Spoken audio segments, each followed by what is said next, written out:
গত বছর অনেকেই হয়তো দেখছো তোমরা যখন হয়তো 22 ব্যাচ দেখেছো, 21 ব্যাচে দেখেছো, তাদেরকে আমরা কিছু ফ্রি ক্লাস নিয়েছিলাম। বিশেষ করে হয়তো আগে শুরু করতে পারছিলাম না, কিন্তু শেষ দিকে গিয়ে মানে পরীক্ষার হয়তো 2 মাস আগে বা 2.5 মাস আগে আমরা শুরু করছিলাম। অনেকেরই প্রিপারেশন অ্যাকাউন্টিং এ বা যেটা নিয়ে সব থেকে মাথা ব্যথার কারণ অ্যাকাউন্টিং এর ম্যাথগুলো নিয়ে সমস্যা ছিল অনেকের। তো তারপর আমরা চেষ্টা করেছিলাম ওই অল্প সময়ের মধ্যে যার জন্য যতটুকু করা যায় সেটা হচ্ছে সাজেশনমূলক ক্লাস সাথে সলভ ক্লাস সবগুলো দেওয়ার চেষ্টা করেছি। তারপরে অ্যাডমিশনে আমরা হচ্ছে কিছু ফ্রি ক্লাস নিয়েছি, না নেই নাই এমন না, কিন্তু নানান কারণে বা ব্যস্ততার কারণে আমরা ক্লাসগুলো হয়তো যত বেশিটা ক্লাস দেওয়ার কথা ছিল বা ইচ্ছা ছিল তত বেশি আসলে ক্লাস নিতে পারি নাই। এখনো তারপর চেষ্টা আছে, সামনে আরো বেশি ক্লাস নেওয়ার জন্য ইচ্ছা আছে।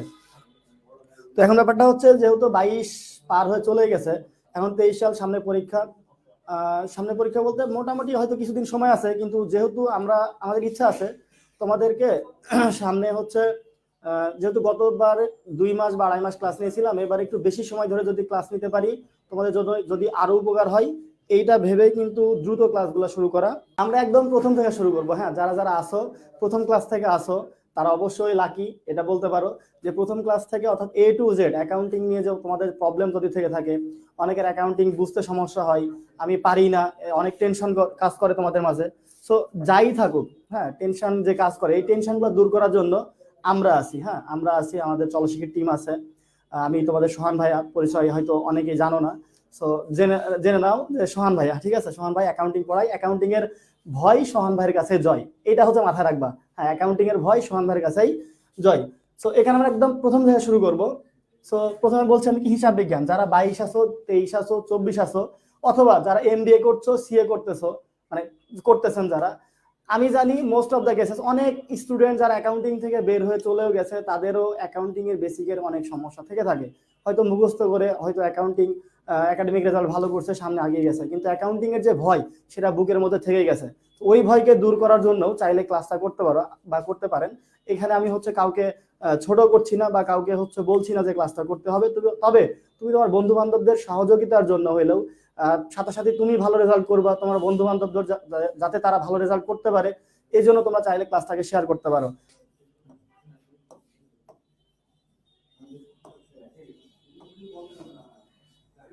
আচ্ছা, হিসাব বিজ্ঞান। এখন দেখো হিসাব বিজ্ঞান কি। হিসাব বিজ্ঞান যদি আমরা জাস্ট এমনিতেই ধরি, আজকের আগে কোনোদিন হিসাব বিজ্ঞান পড়ি নাই, হ্যাঁ, কোনোদিনই হিসাব বিজ্ঞান পড়ি নাই, আজকে প্রথম হিসাব বিজ্ঞান নামটা শুনলাম। তো এখানে দেখো দুইটা শব্দ পাচ্ছি, একটা হচ্ছে হিসাব, এখানে যদি ভাগ করি তাহলে এই একটা হিসাব আর একটা হচ্ছে বিজ্ঞান। আমি কি পাচ্ছি, দুইটা শব্দ পাচ্ছি। তো প্রথম কথা হিসাব, আমরা হিসাবটা দেখি, হিসাবটা কি? হিসাব বলতে কোনো কিছুর হিসাব রাখা বা হিসাবকে বোঝাচ্ছে। ধরো তোমার বাসায় সদস্য বা তোমার ফ্যামিলির সদস্য সংখ্যা কতজন, 3 জন 4 জন, কেউ বলবে 5 জন, হ্যাঁ, হিসাব রাখলো। কিছুদিন আগে আদমশুমারি যখন হলো তখন কি করলো সরকার, দেশের জনসংখ্যা কতজন হিসাব রাখলো, এমনকি মুরগির বাচ্চা কয়টা, মানে মুরগি কয়টা, ছাগল কয়টা, এগুলোর হিসাবও রাখলো। এখন দেখো এইগুলোর হিসাব করে রাখা হয়, তারপরে কি করা হয়, একটা স্কুলে কতজন ছাত্রছাত্রী আছে আছে এটা হিসাব রাখা হয়। তারপরে ধরো হচ্ছে এমন হিসাব রাখা হয় যে আমার অমুক বন্ধু, তুমি দেখো একটাও প্রেম করতে পারছো না, হ্যাঁ, কিন্তু তুমি তোমার অমুক বন্ধু কি করছে, 8টা 10টা প্রেম করতেছে বা 3টা 4টা প্রেম করতেছে এবং বলতেছে যে আমি কোনো প্রেম টেম করি নাই। হ্যাঁ, তোমার এরকম বন্ধু থাকলে তাকে একটু মেনশন দাও, যাতে একটু দেখতে চাই তাদেরকে, হ্যাঁ, যে তোমার কোন বন্ধু 3টা বা 4টা করে প্রেম করতেছে কিন্তু মুখে স্বীকার করে না, কিন্তু তুমি তার হিসাবটা জানো যে তার গার্লফ্রেন্ড সংখ্যা কয়টা বা তার বয়ফ্রেন্ড সংখ্যা কয়টা, এরকম কিন্তু অনেক আছে। সো সেগুলো একটা ব্যাপার আছে, সেটা হচ্ছে তোমার ফাইন্যান্সের পোর্টফোলিও থিওরি, ওগুলো যখন ফাইন্যান্স পড়াবো তখন বুঝতে পারবা। তো এইটা দেখো একটা হিসাব, ছোটবেলায় তখন দেখতা, আমি নিজে দেখতাম, হয়তো একটা সময় ছোট ছিলাম তখন হিসাব ছোট বাচ্চা কাচ্চা বা অনেকে শেখানো হতো যে মিনা মিতু হিসাব রাখতেছে, মুরগির বাচ্চা বা মুরগি হাঁস এগুলো হিসাব রাখতেছে। সো হিসাব রাখার কিন্তু বিষয়বস্তুর অভাব নেই পৃথিবীতে। ইউক্রেনে কতজন মানে যোদ্ধা মারা গেল, বা রাশিয়ার কতজন মারা গেল, ইউক্রেনে কতটা বম ফেলা হচ্ছে, হিরোসীমাত কতজন মানুষ মারা গেছিল, হ্যাঁ, বর্তমানে করোনায় কতজন মারা গেল, করোনার সময় সব থেকে বেশি গণনা করা হতো, আজকে এতজন মারা গেছে, কালকে এতজন আক্রান্ত হয়েছে, এটা হিসাব করা হতো। তো দেখো হিসাব রাখার যে বিষয়বস্তু সেটা কিন্তু অভাব নাই। এখন ব্যাপারটা হচ্ছে তোমার আশেপাশে যারা আছে, ব্যবসা বাণিজ্য করে বা তুমি যখন হিসাব রাখো, কেউ মনে মনে হিসাব রাখে, কেউ মোবাইলে স্ক্রিনশট দিয়ে হিসাব রাখে, কেউ মেসেঞ্জারে হিসাব রাখে, হ্যাঁ, এরকম। আবার কেউ দেখা যাচ্ছে কারণ নাম্বার যখন হিসাব রাখো এরকম, তোমার দেখবা কোনো বন্ধু আছে যার কয়েকদিন পর পর ফোন নাম্বার চেঞ্জ করে, এরকম বন্ধুও কিন্তু আছে। তার হিসাব রাখা যায়, আমার ফোনেও এরকম কিছু নাম্বার সেভ আছে। তো দেখা যাচ্ছে লিখা আছে Roni number 1, Roni number 2, Roni number 3, Roni 4, Roni 5, Roni 6। মানে কি ধরো এরকম, তার মানে কি একাধিক সিম একটার পর একটা পরিবর্তন করে, এরকম ব্যাপার আছে। তাহলে কি ওটা সিমের হিসাব করা হচ্ছে। তো ব্যাপারটা হচ্ছে হিসাব বিজ্ঞান মানে জাস্ট আমরা একটা বুঝতে পারছি হিসাব রাখার একটা কোনো কিছু হবে আর কি। জাস্ট আমি হিসাব বিজ্ঞান পড়ি নাই, হিসাব রাখার কোনো কিছু একটা ব্যাপার হবে। এরপর আসি বিজ্ঞান। দেখো এখানে বিজ্ঞান শব্দটা অ্যাড করে ব্যাপারটা আসছে এরকম, বিজ্ঞান মানে কি সূক্ষ্ম বুঝাই, লজিক ছাড়া কোনো কিছু বুঝাই না, সূক্ষ্মভাবে লজিক দিয়ে কোনো কিছু পরিমাপন বুঝাই। তাহলে হিসাব বিজ্ঞান জাস্ট এতটুকু বুঝতে পারছি যেটা এমন ভাবে হিসাব রাখা হয় বা এমন ভাবে হিসাব রাখার একটা পদ্ধতি, অর্থাৎ এই হিসাব বিজ্ঞান শিখলে আমি এমন করে হিসাব রাখতে পারবো যেখানে কোনো ভুল ত্রুটি হবে না, যেখানে কোনো ভুল ত্রুটি হবে না। এখন দেখো যেটা বললাম, আমি তাহলে কিসের হিসাব রাখবো বা কিসের হিসাব ত্রুটিপূর্ণ বা ত্রুটি ছাড়া রাখার জন্য, যাতে ত্রুটি না হয়, কোনো ভুল ত্রুটি না হয়, এই ভুল ত্রুটি ছাড়া কিসের হিসাব রাখার জন্য আমি হিসাব বিজ্ঞান শিখবো। তাহলে ব্যাপারটা হচ্ছে আমি যদি এটা পৃথিবী ধরি, ধরো এটা আমি কি করলাম, এটা পৃথিবী ধরলাম, এটা একটা পৃথিবী। তাহলে পৃথিবীতে দেখো অনেক মানে হিসাব রাখার ব্যাপার আছে।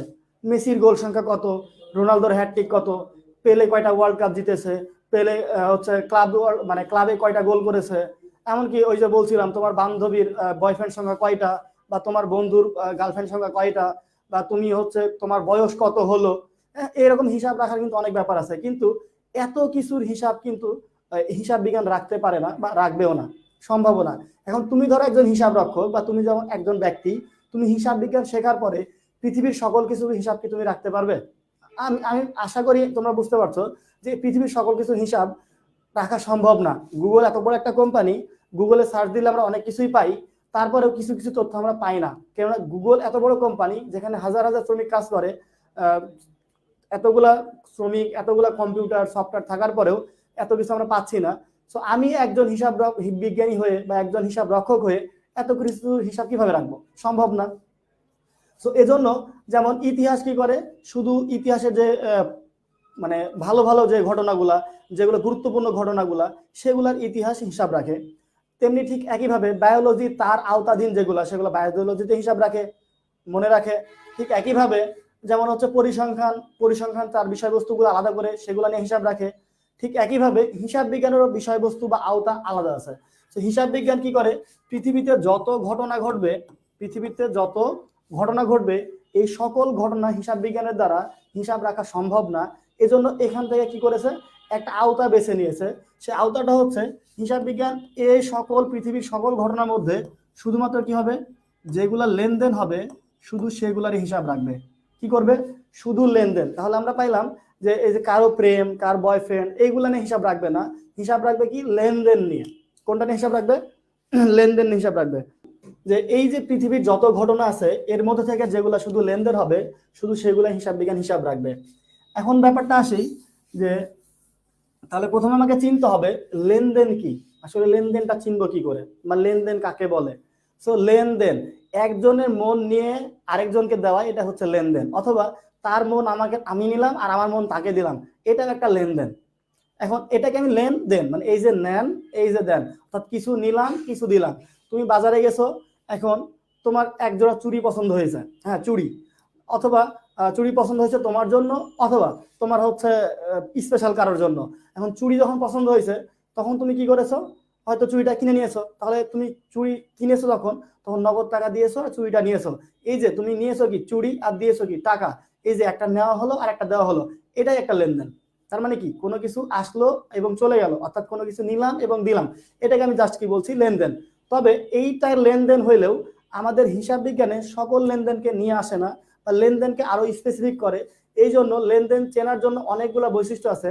তার মধ্যে আমরা প্রধান বৈশিষ্ট্য চিনি তিনটা। কয়টা? তিনটা বৈশিষ্ট্য চিনি। এক নাম্বার যেটা, সেটা হচ্ছে দ্বৈত সত্তা। কি থাকবে? দ্বৈত সত্তা থাকবে। দ্বৈত সত্তা মানে কি? দ্বৈত সত্তা, সত্তা বলতে যেমন আমি একজন ব্যক্তি, আরেকজন একটা ব্যক্তি, সত্তা বলতে দিক বা দুইটা পক্ষ থাকবে। তাহলে আমি যদি ধরো তোমার ডান পকেট থেকে বা ডান প্যান্টের পকেট থেকে টাকা নিয়ে বাম পকেটে রাখলা, বা তোমার বড় ব্যাগ থেকে টাকা নিয়ে ছোট ব্যাগে রাখলা, এটা কিন্তু লেনদেন না, কারণ এখানে তুমি একাই আছো, এখানে কোনো দুইটা পক্ষ নাই।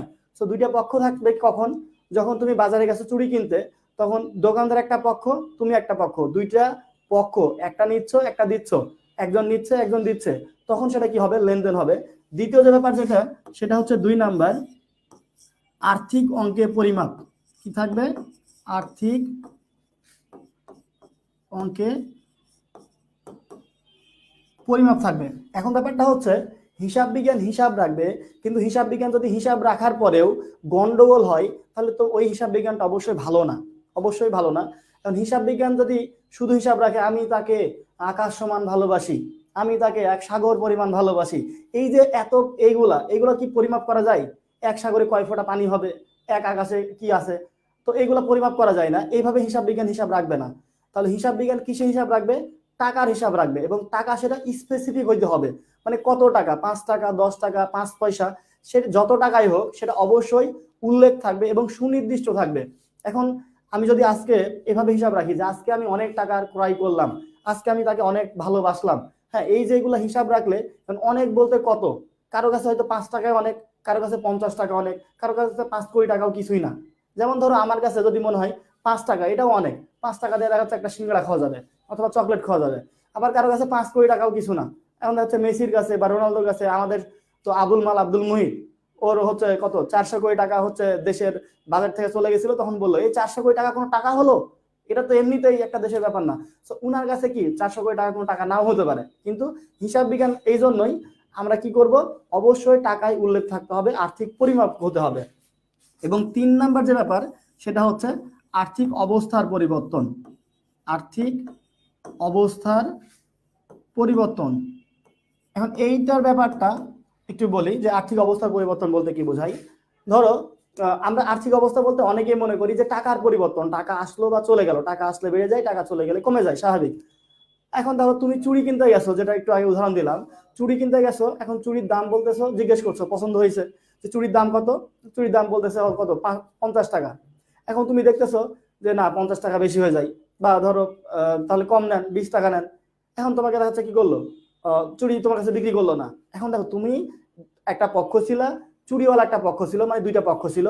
তুমি চুড়ি দাম জিজ্ঞেস করেছো, দাম কত টাকা, 50 টাকা, তুমি বলেছো কত 20 টাকা, টাকার পরিমাণও ছিল, কিন্তু তুমি চুড়িটা কেনো নাই, তাহলে তোমার নগদ টাকা যায় নাই, চুড়িও আসে নাই, মানে তোমার আর্থিক অবস্থার কোনো পরিবর্তন হয় নাই। এখন এখানে মনে হতে পারে যে আমার নগদ টাকা যায় নাই বিধায় ঠিক আছে। এখন ব্যাপারটা খেয়াল করো, যখন তুমি কি করেছো, চুড়ি কিনো নাই, পরের বার ধরো তোমাকে 20 টাকা দিতে হয়তো দোকানদার ইচ্ছা পোষণ করলো বা আগ্রহী হলো বা দিতে চাইলো। এখন তুমি পকেটে হাতে দেখছো যে তোমার কাছে 20 টাকা নাই, তখন তুমি কি করবা? 20 টাকা নাই, তুমি বলছো মামা থাক, আজকে তো টাকা নাই, কালকে এসে নিয়ে যাবো। এখন মামা ধরো তোমাকে দেখে কি হলো, তো দয়া হলো, তখন তোমাকে কি বলতেছে যে ঠিক আছে মামা, আজকে নিয়ে যান, কালকে এসে দিয়ে যান টাকা, তাহলে হবে, যেহেতু আপনি পছন্দ করেছেন, আমি কখন মন ভুলে কি করবো, আবার দেখা যাচ্ছে কারো কাছে বিক্রি করে না দেই।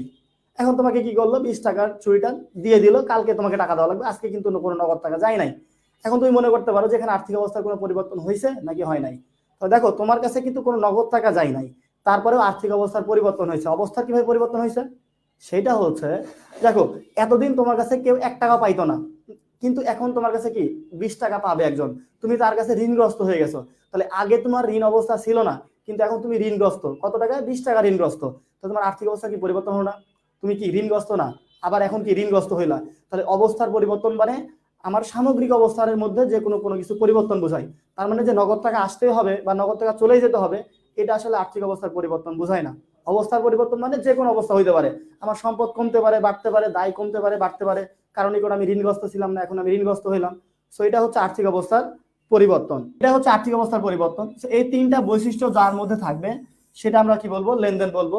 এখন লেনদেন যদি হয়ে যায়, এই লেনদেনটাকে কি করতে হয়, আমরা একটা জায়গায় লিপিবদ্ধ করব। কেননা আমরা এখন একটা লেনদেন হলো, আমরা ব্যবসা প্রতিষ্ঠানে ধরো লেনদেনটাকে লিপিবদ্ধ করবে এই জন্যই, বা যে কোনো জায়গাতে লিপিবদ্ধ করবে এই জন্যই, যে কোনো সময় ভুলে যেতে পারি বা প্রমাণ দেওয়া লাগতে পারে, এটা গরমিল হতে পারে, এই জন্য আমরা লিপিবদ্ধ করবো। তো লিপিবদ্ধ করার জন্য প্রথম কাজ কি করতে হবে, আমাকে একটা ডেবিট এবং একটা ক্রেডিট বের করতে হবে, একটা ডেবিট এবং একটা ক্রেডিট বের করতে হবে। এই ডেবিট এবং ক্রেডিট বের করে আমরা একটা বইতে কি করব, লিপিবদ্ধ করব। আর যে বইতে লিপিবদ্ধ করি সে বইকে বলা হয় জাবেদা বই। তারপরে জাবেদা থেকে আমরা পাকাপোক্তভাবে একটা বইতে লিপিবদ্ধ করি, সে বইকে বলা হয় খতিয়ান। সে বইকে কি বলা হয়, খতিয়ান। এখন আমাদের মনে প্রশ্ন আসতে পারে যে ভাই আমি এগুলা কেন করব, মানে এগুলা কি জন্য, কেন দরকার, কিসের দরকার আছে যে আমি এগুলা করতে যাব। তো দেখো যেটা বলছি আমি, যে হ্যাঁ, ভাই আমাকে এর জন্য তোকে ভাত বা কাপড় দিচ্ছে না, বা আমাকে তোকে বাধ্য করছে না যে তোমাকে এটা করো, নয়তো পিটাবো বা এগুলো। সো দ্যাটস ওয়াই আমাকে অ্যাকাউন্টিং এর উপরে কিছু বিশ্বাস নিয়ে আসতে হবে, কিছু ইমান নিয়ে আসতে হবে। সেই ইমানের কথাটা বলছি আমি একটু আগে। যে দেখো, আসলে আমি যে হিসাব বিজ্ঞান পড়তে আসছি, হিসাব বিজ্ঞানটা কেন পড়বো, হিসাব বিজ্ঞানটা আসলে কি, সেই বিষয়ে আমাদের জানা দরকার। হিসাব বিজ্ঞান বলতে কি বোঝাচ্ছে, দেখো হিসাব রাখে। সো এখন আমি ইমান রাখবো, আমরা যখন হচ্ছে আল্লাহ তাআলা আছেন, আল্লাহ তাআলা আমাদের আচ্ছা সবাই বিশ্বাস করি ঈশ্বর বা আল্লাহ তাআলা বা ভগবান, যে যেটা বিশ্বাস করো। তো আমাদের কি করতে হবে, এই কালে অর্থাৎ পৃথিবীতে যে কর্ম করব তার জন্য পরকালে হিসাব রাখতে হবে বা হিসাব দিতে হবে। তারপরে স্বর্গ নরক বা জান্নাত জাহান্নাম এগুলো ব্যাপার আছে। সো এখানে একটা ব্যাপার দেখো, আমরা ইবাদত করি, আল্লাহর ইবাদত করি, নামাজ পড়ি বা রোজা করি, যাই করি, এই যে এই ইবাদত গুলা করি, আমরা যত ইবাদত করি, যদি আমাদের আল্লাহর প্রতি বিশ্বাস না থাকে, তার প্রতি ইমান না থাকে, তাহলে আমরা যত ইবাদত করব, এই ইবাদত গুলো কি আল্লাহর নিকট কবুল হবে? অবশ্যই হবে না। কেননা আমাদের ইবাদত করার পূর্ব শর্ত, সকল কিছু পূর্ব শর্ত হচ্ছে আল্লাহকে আগে বিশ্বাস করা, আল্লাহ যে আছেন তাকে বিশ্বাস করা, তার প্রেরিত রাসূল তাকে বিশ্বাস করা, এই দুইটা কিন্তু বিশ্বাস করতে হবে। তারপর আমাদের কি করতে হবে, আল্লাহর প্রতি আমাদের মন, মানে একদম মনোযোগ দিয়ে কি করতে হবে, ইবাদত করতে হবে। তো এখানে ব্যাপারটা হচ্ছে, আমরা হিসাব বিজ্ঞান পড়তে আসছি, এখন হিসাব বিজ্ঞানের প্রতি যদি আমার বিশ্বাস না থাকে, হিসাব বিজ্ঞানটা কি, কেন হিসাব বিজ্ঞান পড়বো, হ্যাঁ, আমার যদি উদ্দেশ্য না থাকে, আমার যদি একদম লক্ষ্য নির্ধারণ না থাকে, তাহলে হচ্ছে লক্ষ্য ছাড়া স্বপ্ন, আর হচ্ছে মানে পাল ছাড়া দিক নির্দেশনা ছাড়াই হচ্ছে নৌকা, মাঝ সমুদ্রের নৌকা একই ব্যাপার। মাঝ সমুদ্রে যদি একটা নৌকা ছেড়ে দেওয়া হয়, এখন নৌকা যেদিক থেকে বাতাস হবে সেদিকে ধরো উল্টা দিকে দৌড় দিবে, এভাবে কি একদিক থেকে একদিকে চলতে থাকবে, তুমি কখনোই তীরে পৌঁছাতে পারবা না। ঠিক একইভাবে যদি আমি হিসাব বিজ্ঞানের উপরে ঠিকঠাক ইমান না নিয়ে আসি, তাহলে হয়তো এই যে আমরা জাবেদা করি, খতিয়ান করি, অনেক অনেক কিছু জানো, এগুলো করে থাকি, বাট এই যে এইগুলা, এগুলা কিন্তু আমাদের আসলে কাজে দিবে না। কাজে দিবে না বলতে মানে হিসাব বিজ্ঞানের মধ্যে যে মজা আছে, হিসাব বিজ্ঞান বোঝার ব্যাপার, সহজ জিনিস, এগুলো কিন্তু আমাদের মাথায় আসবে না, মানে আমাদের সবসময় বিরক্ত লাগবে। দ্যাটস ওয়াই বলছি, হিসাব বিজ্ঞানটা আসলে কি সেটা ছোট্ট করে আমি একটা ইমানের কথা বলি, ইমান নিয়ে আসতে হবে। আমি মজা করে এটাকে কি বলি, ইমান বলি। অবশ্যই ইমান, কারণ এটা বিশ্বাস করতে হবে। তো ইমানের ব্যাপার হচ্ছে দুইটা। কয়টা ইমান? দুইটা ইমান। নাম্বার ওয়ান, আমরা যেমন বলতাম আল্লাহ এক, অদ্বিতীয়, তার কোনো শরিক নাই। তো আল্লাহ তো মাত্র পৃথিবীতে এক, অদ্বিতীয়, এছাড়া সবকিছু তো কিন্তু কোনো না কোনো জায়গা থেকে সৃষ্টি হয়ে আসছে। তো এখানে ব্যাপারটা হচ্ছে, দেখো এখানে আমি বলবো ব্যবসা ও মালিক, ব্যবসায় ও মালিক এই দুইটা কি আলাদা। অন্যান্য সকল ক্ষেত্রে আমি কি বলেছি, শুধুমাত্র আল্লাহ এক অদ্বিতীয়, তাছাড়া সকল কিছু কি আলাদা অবশ্যই, কিন্তু হয়তো সৃষ্টি হয়ে আছে। আমি এখানে বলছি ব্যবসায় এবং মালিক দুইটা আলাদা পক্ষ, আলাদা দিক বা আলাদা পক্ষ। অর্থাৎ একটা প্রতিষ্ঠান, ধরো রহিমের ব্যবসা, করিমের ব্যবসা, প্রাণ কোম্পানি। এখন দেখো রহিমের ব্যবসা, এখন রহিমের ব্যবসা যদি বলি, করিমের ব্যবসা, আফজালের ব্যবসা, যারই ব্যবসা হোক, তার একটা ব্যবসা আছে। যদি তোমার নিজেরও একটা ব্যবসা থাকে, তুমি পার্সোনাল যে খরচগুলা, এখন রহিমের বা করিমের তার বউ বাচ্চা আছে, তার বউ বাচ্চাকে ওষুধ, কাপড় চোপড়, স্কুল ফি, এগুলো যখন ব্যয় করে, তখন সে পার্সোনালি আলাদা করে হিসাব রাখে যে আমার পরিবার চালানোর জন্য খরচ হলো এত টাকা। কিন্তু তার ব্যবসা যখন খরচ করে, বা ব্যবসায় কত টাকার পণ্য ক্রয় করলো, কত টাকার বিক্রয় করলো, এটা আলাদা করে হিসাব রাখা হয় এবং আলাদা করে হিসাব রাখতে হয়। কেননা আলাদা করে এই জন্য হিসাব রাখা হচ্ছে যে সে কিন্তু জানতে চাই আমার ব্যবসা থেকে লাভ হচ্ছে নাকি ক্ষতি হচ্ছে, বা কত টাকা লাভ হচ্ছে, কত টাকা ক্ষতি হচ্ছে। সো তোমার ব্যাপারেও দেখো, তুমি যদি একটা চায়ের দোকানদার হও, অথবা তুমি একটা বড় কোম্পানি মালিক হও, তুমিও কিন্তু জানতে চাইবা যে পার্সোনাল লাইফে যেগুলো খরচ করি সেগুলো আলাদা ব্যাপার, হ্যাঁ, কিন্তু আমি আসলে আমার ব্যবসা থেকে লাভ করতে পারছি নাকি লাভ করতে পারছি না, তাই ব্যবসায়ের আয় কত, ব্যবসায়ের ব্যয় কত, সেটা ব্যবসা আলাদা করে হিসাব রাখা হয়।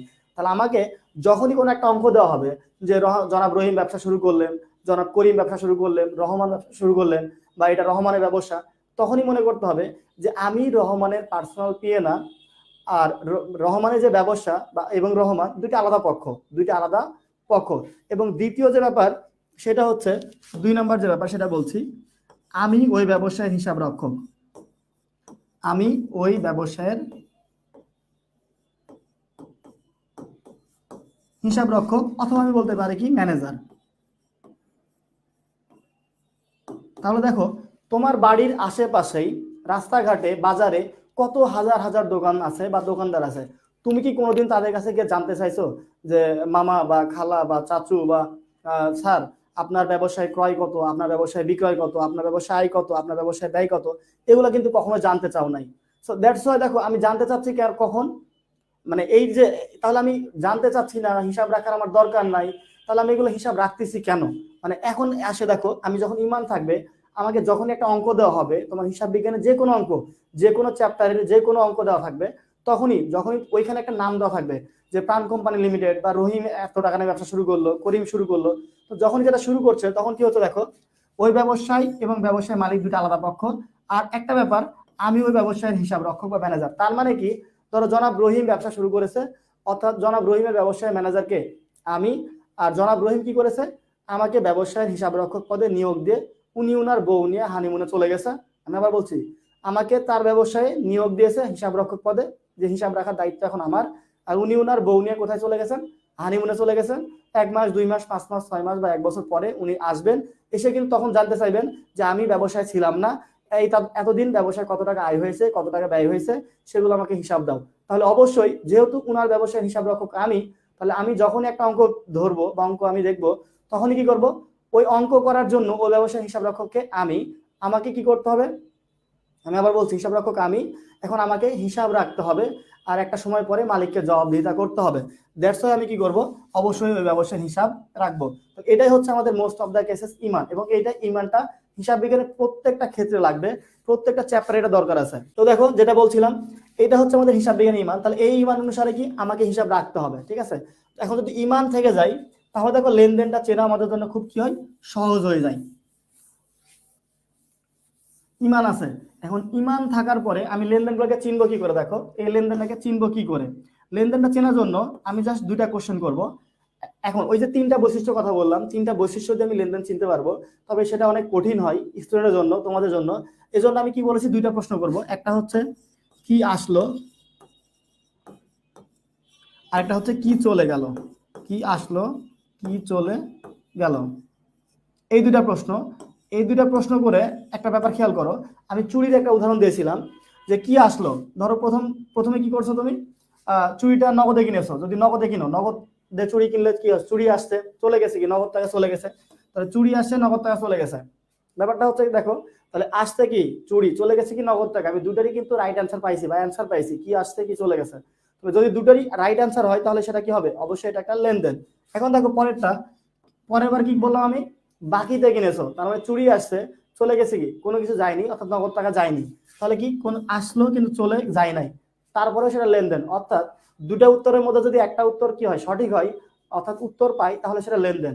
পরের দিনে তুমি যদি ওই যে ধারে ক্রয় করার জন্য যে টাকা পাবে 20 টাকা, সেই 20 টাকা যখন তুমি দিতে যাবা, অর্থাৎ দিয়ে দিয়েছো, তখন কি লেনদেন হয়েছে? এখন দেখো তখন কি আসছে, কিছু আসে না, কিন্তু চলে গেছে কি নগদ টাকা, তাহলে এটাও একটা কি হবে, লেনদেন হবে। কিন্তু লেনদেন হবে না কখন, যখন তুমি কি করেছো, শুধুমাত্র চুরির দাম জিজ্ঞেস করেছো, যে চুরির দাম কত, এত টাকা বা 50 টাকা, আমি কিনলাম না, চলে আসলাম, তখন কি হয়েছে, আমার কাছে কি আসলো, কিছু আসে নাই, চলে গেছে কি কোনো কিছু চলেও যায় নাই, তখন কি হবে, সেটা লেনদেন হবে না, কিছুই আসে নাই কিছুই যায় নাই। শুধু যখন কি হবে, এটারও অ্যান্সার রং, মানে এটারও উত্তর পাচ্ছি না, দুটোর উত্তর না পাইলে সেটা কি হবে, লেনদেন নয়। যখন দুইটির কোনোটির উত্তর পাবো না, তখন বলবো সেটা লেনদেন নয়। সো এটা খুবই ইজি ভাবে আমরা কিন্তু লেনদেন চিনতে পারছি। এখন যদি লেনদেন হয়, স্বাভাবিক দেখো আমার কাছে কিছু আসেনি কিছু যায় নাই, তাহলে তো আমাদের সেটা লেনদেন হবে না, কিছু আসে নাই কিছু যায়ও নাই, বিধায় লেনদেন নয়, আমার দরকারও নাই। কিন্তু যখনই কোনো কিছু আসবে কোনো কিছু চলে যাবে, তার হিসাব রাখতে হবে, তাহলে সেটা কি হবে, আমাদের লেনদেন হবে। এবার তোমরা একটু আমাকে প্রশ্নের অ্যান্সার গুলো দিবা, আমি জাস্ট কিছু কোশ্চেন করছি দেখো।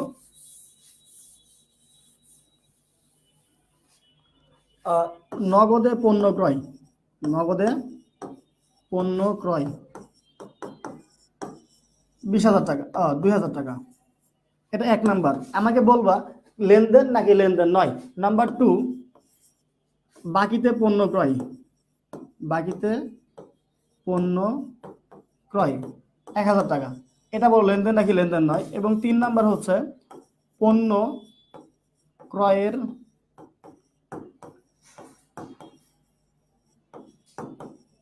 ফরমায়েশ প্রদান, হ্যাঁ, 50,000 টাকা। এখন অনেকে বলতে পারো ভাই ফরমায়েশটা কি।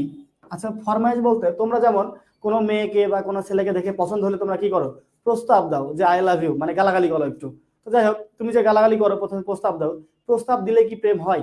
অপর পক্ষ থেকেও তো রাজি থাকতে হয়, তাকেও তো গালাগালি করতে হয়। তো যাই হোক, ব্যাপারটা হচ্ছে, তো দেখো ফরমায়েশ মানে হচ্ছে এই প্রস্তাব দেওয়া, মানে অর্ডার দেওয়া। ফরমায়েশ মানে কি, তোমরা যেটা ভালোবেসে বলো যে প্রস্তাব দেওয়া, এখানে সেটা অ্যাকাউন্টিং এ ভালোবেসে বলা হচ্ছে কি ফরমাইশ দেওয়া। আসলে প্রস্তাবটাই হচ্ছে ফরমাইশ। তো একটু বলো দেখি, নগদে পণ্য ক্রয় 20,000 টাকা, তাহলে একটু বলো দেখি। এক নাম্বারটা কি, নগদে পণ্য ক্রয় করছি, আমার কাছে কি আসছে নগদ টাকা, মানে পণ্য আসছে, নগদ টাকা চলে গেছে, দ্যাটস এটা লেনদেন, দুটারই উত্তর পাচ্ছি। এখানে বাকিতে পণ্য ক্রয় করেছি, পণ্য আসছে কিন্তু যায় নাই কিছু, বাট একটার উত্তর পেয়েছি, এটাও লেনদেন। কিন্তু এটা কি ফরমাইশ দিয়েছে, প্রদান করা হয়েছে, অর্থাৎ আমি কিন্তু জাস্ট অর্ডার দিয়েছি, আমার কাছে পণ্য আসেওনি, আমি নগদ টাকাও দেই নাই, বিধায় এটা কোনো লেনদেন নয়, অর্থাৎ এটা লেনদেন নয়। বাদ বাকি দুইটা কি লেনদেন, বাদ বাকি দুইটা লেনদেন। তাহলে এভাবে কি কি থাকলে সেগুলো লেনদেন হয় না, সেগুলো আমি একটু দেখাই দিচ্ছি যে কোনগুলো লেনদেন হয় না।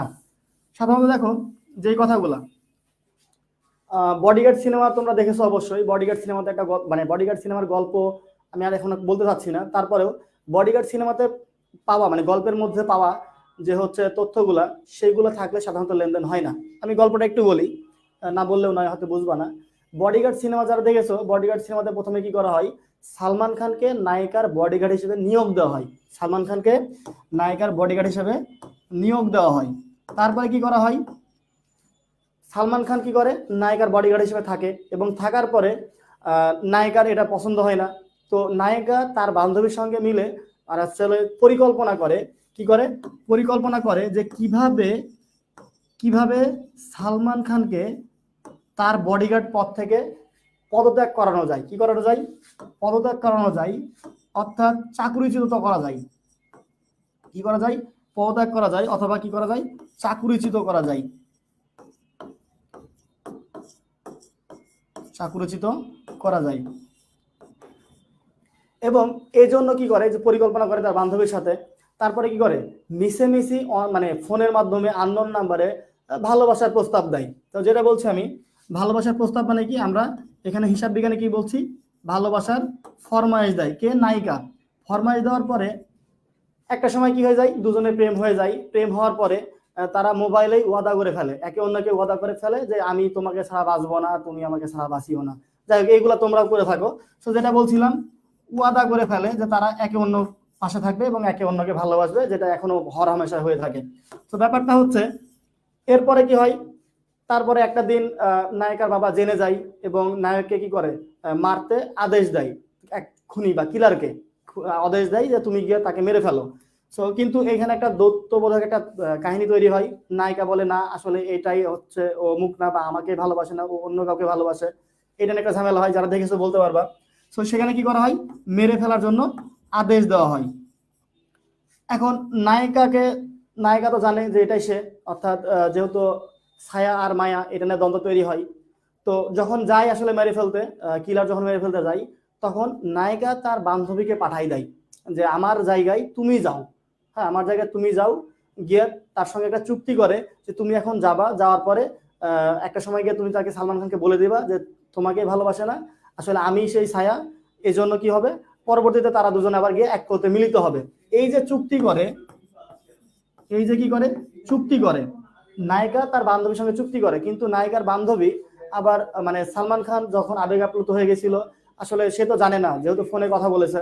তো ছায়াকেই সে মায়া মনে করে এবং মনে করে তাকে ভালোবাসতে থাকে। আর এই ভালোবাসার লোভে তখন নায়িকার বান্ধবী কি করে, এই যে চুক্তিটা ছিল সেই চুক্তিটা ভঙ্গ করে ফেলে, ফোনটা ফালাই দেয়, অর্থাৎ চুক্তি ভঙ্গ করে ফেলে। কি করে, চুক্তি ভঙ্গ করে ফেলে। এখন এই যে চুক্তি ভঙ্গ করে ফেললো, ফেলার পরে অনেক মানে এই যে একটা পাপ কাজ করেছে, যার কারণে পরবর্তীতে সে ক্যান্সার হয়ে মারা যায়। তারপরে তার যে ছেলে হয়েছিল, ওই ছেলে এসে ভালোবাসাটাকে আবার কি করে দেয়, মিলাই দেয়, অর্থাৎ আবার ভালোবাসাটাকে বদলি করে দেয়। তো ব্যাপারটা দেখো, এই যে ভালোবাসার বদলি করছে, এই যে ভালোবাসা হচ্ছে, এই ভালোবাসাগুলা আমরা মাথায় নিয়ে সারাদিন ভালোবাসা ভালোবাসা করে দৌড়ে বেড়াই। এই যে সব ভালোবাসা শুধু সিনেমাতেই মানাই, তোমার লাইফে যদি মনে করো যে এরকম ভালোবাসা আমি পাবো, তাহলে অবশ্যই সেটা পাওয়া যায় না, এটা হয়ে ওঠে না। তো এই যে ভালোবাসাগুলা, এইগুলা শুধু সিনেমাতেই বানাই, বাস্তবে বানাই না। ঠিক তেমনি ভাবে এই গল্পে এই যে কথাগুলো আছে, এই কথাগুলো থাকলে সেগুলা শুধু ঘটনায় হয়, সেগুলা লেনদেন হয় না, সেগুলো হিসাব বিজ্ঞানেও আসে না। তাহলে কি, দেখো যদি নিয়োগ করা বলে, মানে অর্থাৎ কোনো ম্যানেজারকে নিয়োগ দিলাম, কোনো বিক্রেতাকে নিয়োগ দিলাম, বিক্রয় কর্মী নিয়োগ দিলাম, সেগুলো কোনো লেনদেন নয়। কোনো পণ্য ক্রয়ের পরিকল্পনা করা হলো, সেটাও লেনদেন নয়। এরপরে হচ্ছে পদত্যাগ করানো হলো বা কেউ মারা গেল, সেটাও লেনদেন নয়। চাকরিচ্যুত করা হলো, সেটাও লেনদেন নয়। ফরমাইশ দিলে লেনদেন হয় না, ওয়াদা করলে লেনদেন হয় না। এরপরে আদেশ দিলে লেনদেন হয় না, চুক্তি করলেও লেনদেন হয় না, চুক্তি ভঙ্গ করলেও লেনদেন হয় না, ঠিক একইভাবে বদলি করলেও লেনদেন হয় না। সো এইগুলো থাকলে সাধারণত সেটা লেনদেন হয় না। বাদ বাকি মানে এর মধ্যে সাধারণত থাকে, আমরা যদি এইচএসসি কোশ্চেনগুলো দেখি তাহলে এই ওয়ার্ডগুলো থাকলে সেগুলো লেনদেন হয় না, এতটুকুই। ভালোবাসা একটা লেনদেন, তবে এটা হচ্ছে ব্যবসায়িক লেনদেন না। আর যেহেতু এটা ব্যবসায়িক লেনদেন না, আমরা ব্যবসায়িক স্টুডেন্ট হয়ে ব্যবসায়িক লেনদেন ছাড়া কোনো লেনদেনটাকে লেনদেন বলবো না, ঠিক আছে? ব্যবসায়িক লেনদেন ছাড়া কোনো লেনদেনকে লেনদেন বলবো না। কিন্তু এখানে ভালোবাসা যখন নেওয়া দেওয়া হবে তখন ওটা ভালোবাসার লেনদেন, ওটা ব্যবসায়িক লেনদেন নয়। তবে ভালোবাসার ব্যবসা আমি করি না, এটা হচ্ছে বড় কথা। লেনদেন চিনতে পারছি, এখন লেনদেন চেনার পরে আমাদের কি করতে হবে, একটা ডেবিট আর একটা ক্রেডিট বের করতে হবে। আর এই ডেবিট ক্রেডিট বের করার জন্য কি করতে হবে, আমাদের প্রত্যেকটা লেনদেনকে দেখতে হবে এটা লেনদেন নাকি লেনদেন নয়, তারপরে ডেবিট ক্রেডিট বের করতে হবে। ধরো আমি হচ্ছে আসবাবপত্র ক্রয় করলাম, আসবাবপত্র ক্রয়, আসবাবপত্র ক্রয় 50,000 টাকা। এখন এইটা একটা লেনদেন, আসবাবপত্র ক্রয় করা হলো, তার মানে আমার কাছে কি আসবাবপত্র আসছে, নগদ টাকা চলে গেছে, এটা একটা কি লেনদেন বলছি। তো এই লেনদেনটাকে আমি এখন জাবেদাই এই ডেবিট আর ক্রেডিট বের করবো কি করে। তো লেনদেন থেকে ডেবিট এবং ক্রেডিট বের করতে অনেকেই প্রবলেম ফেস করো, অনেকে সমস্যা তৈরি হয়। তো খুব সহজ একটা উপায় বলে দিচ্ছি। প্রথমে আমার যে লেনদেনটা হয়েছে এই লেনদেনটাকে জাস্ট একটা কোশ্চেন করব, ঠিক আছে? আমি একটা কোশ্চেন মানে দুইটা কোশ্চেন করব, দুইটা কোশ্চেন ডেবিটের জন্য করব, দুইটা কোশ্চেন ক্রেডিটের জন্য করব। সো ডেবিটের জন্য আমি কি কোশ্চেন করব, একটা কোশ্চেন হচ্ছে কি আসলো, আচ্ছা, আর পরের কোশ্চেন হচ্ছে কি চলে গেল, কি আসলো কি চলে গেল।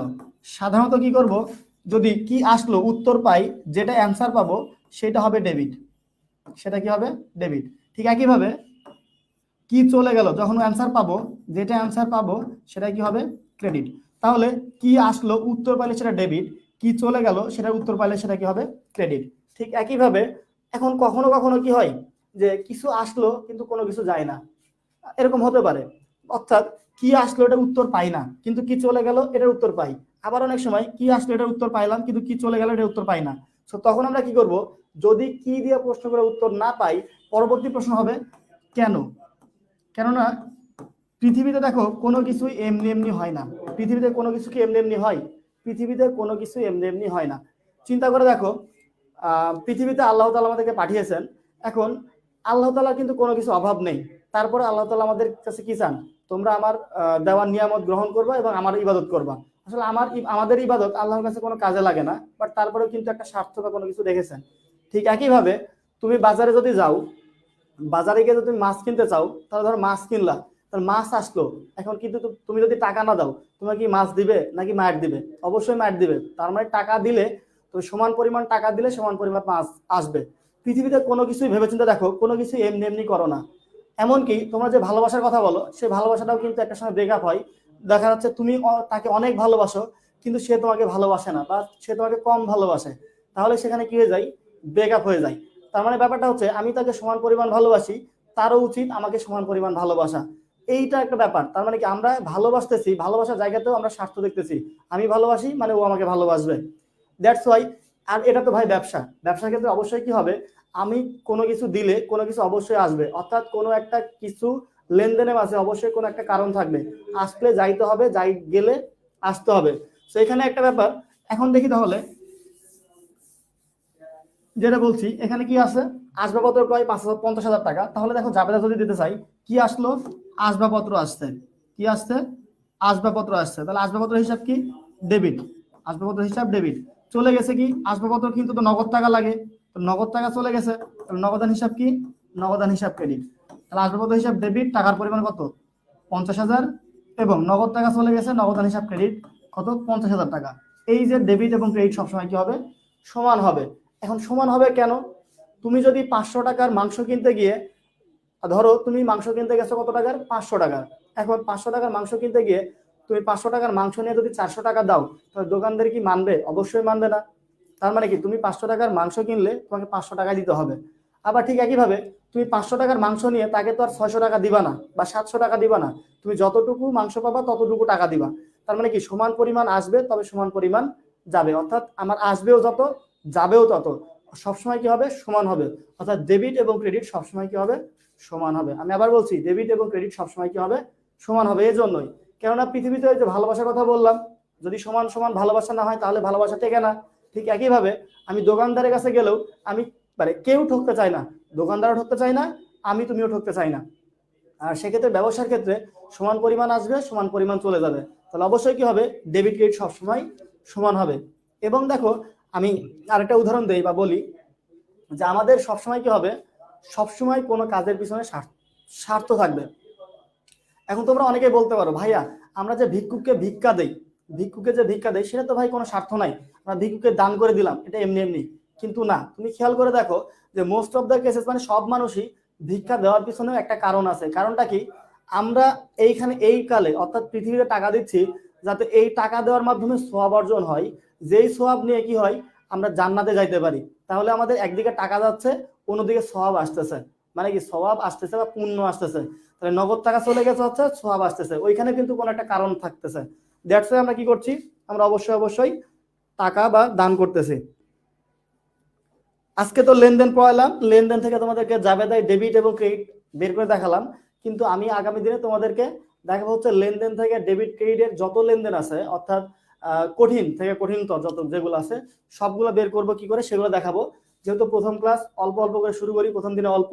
আর এখানে একটা কথা বলি, যারা সায়েন্স ব্যাকগ্রাউন্ডের আসো, সায়েন্স থেকে যারা কমার্সে আসছো, হিসাব বিজ্ঞান না খুব প্যারায় আসো, খুব টেনশনে আসো, খাইতে পারছো না, খাইলে আবার বসলে উঠতে পারছো না, উঠলে বসতে পারছো না, হ্যাঁ, গিরায় গিরায় সমস্যা, মাথায় ব্যথা, হ্যাঁ, এই মাথার টেনশন কাজ করতেছে, পরীক্ষায় পারতেছো না, ফেল করতেছো, প্রাইভেটে যাচ্ছ, স্যারে শুধু কি কি লিখে যায় কিছু বুঝি না, হ্যাঁ, এইগুলো টেনশন যাদের আছে তাদের জন্য একমাত্র ওষুধ, হ্যাঁ, একমাত্র ওষুধ এই রেগুলার ক্লাস করবো আমার কাছে।